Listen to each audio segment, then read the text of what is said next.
both you and Mr. Munger have repeatedly said that you don't believe that business valuation is being taught correctly at our universities. And as a PhD student at Columbia Business School, that troubles me understandably, because in a couple of years I'll be joining the ranks of those teaching business valuation. Do you have any counsel about the techniques of teaching business valuation? Well, I was lucky. I had a sensational teacher in Ben Graham, and we had a course there. There's at least one fellow out in the audience here that attended with me, and Ben made it terribly interesting, because what we did was we walked into that class and we valued companies.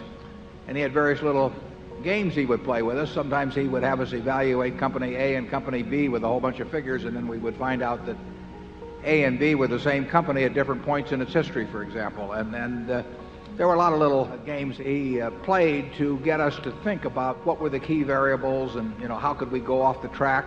But I would, if I were teaching a course on investments, there would be simply one valuation study after another with the students, trying to identify the key variables in that particular business and evaluating how predictable they were first, because that is the first step. If something is not very predictable, forget it.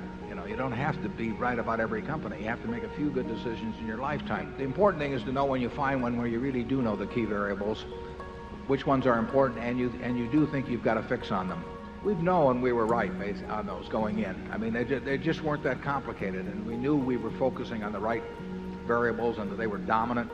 We knew that in a general way we were right about them, and that's what we looked for.